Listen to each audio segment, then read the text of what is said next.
అన్ని కూడా ఇస్తూ వచ్చాం. నాకు సమస్యలు ఉన్నాయి.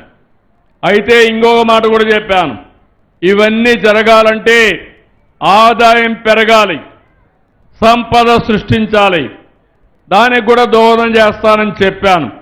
దానికోసం ఈరోజు మీరు ఆలోచిస్తే 18 నెలల్లో 10 లక్షల కోట్ల రూపాయలు పెట్టుబడులు వచ్చాయి.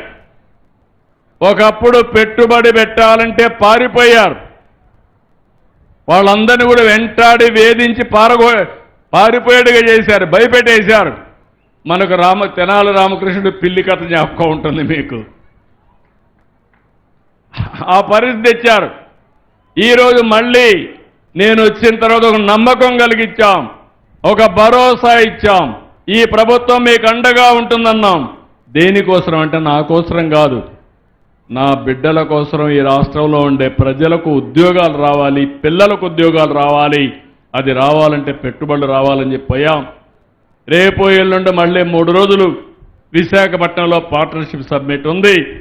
ఇంకొక 10 లక్షల కోట్ల రూపాయలకి ఎంఓయూలు చేస్తున్నాం. అంటే మొత్తం కలిసి 20 లక్షల కోట్ల రూపాయలు, 21 లక్షల మందికి ఉద్యోగాలు తెప్పించే బాధ్యత మాది. ఎప్పుడన్నా విన్నారా మీరు? వైఎస్ఆర్ కాంగ్రెస్ పార్టీలో ఎప్పుడైనా ఉద్యోగం మాట విన్నారా మీరు అడుగుతున్నా? పెట్టుబడులు వచ్చాయని మిమ్మల్ని అడుగుతున్నా. అది అప్పటికి ఇప్పటికి వ్యత్యాసం. ఇది 2 ఏళ్లలో ఇది వస్తాయి, ఆ తర్వాత ఇంకా వస్తాయి. ఆకాశమే హద్దుగా ముందుకు పోతామని చెప్పి కూడా నేను మీకు తెలియజేస్తున్నా. నిన్నే నేను ఓపెన్ చేసింది, రాయచోటిలో కూడా పరిశ్రమలు రావాలి.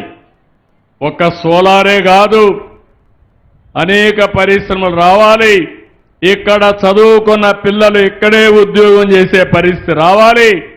ఇక్కడే నాకు ఒక స్ఫూర్తినిచ్చారు లాస్ట్ టైం వచ్చినప్పుడు.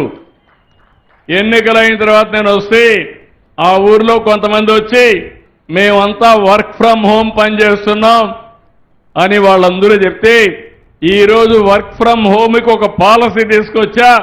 దాని ప్రకారం దర్జాగా మీరు ఇంట్లో కూర్చొని ప్రపంచంలో ఏ కంపెనీకి కావాలంటే ఆ కంపెనీకి పనిచేసేట్టుగా ఒక కొత్త పాలసీ తీసుకొచ్చాను. ఆ రోజు నాకు చెప్పిన మాటలు నా మైండ్లో ఇంకా పనిచేస్తున్నాయి. సార్, నేను ఇక్కడి నుంచి పనిచేస్తున్నా, ఒక ఆయన 5 లక్షలు 6 లక్షలు వస్తూ ఉంది, ఇంకొక ఆయన 50 లక్షలు ప్యాకేజ్ సంవత్సరానికి వస్తూ ఉంది.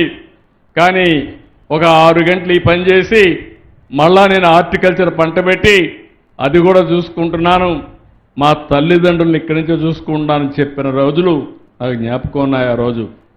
అందుకే కొత్తగా ఈ పాలసీ ప్రకారం ఎంత టైం అయినా ఇంట్లోనే కూర్చుంటే మెషిన్తో బోరు కొడుతుందని మండల హెడ్ క్వార్టర్లు వర్క్ స్టేషన్లు పెట్టి వారానికి 10 రోజులు అక్కడికి పోయి అక్కడ స్కిల్ డెవలప్మెంట్ కూడా నేర్చుకొని సోషల్ లైఫ్ కూడా ఉంటుంది. 10 మందితో కలిస్తే మళ్ళా మెషిన్తో ఎంతోపైన పనిచేస్తే పిచ్చి పడుతుంది కాబట్టి మనుషులతో కలిసి పనిచేసే అవకాశం కూడా కల్పిస్తున్నా.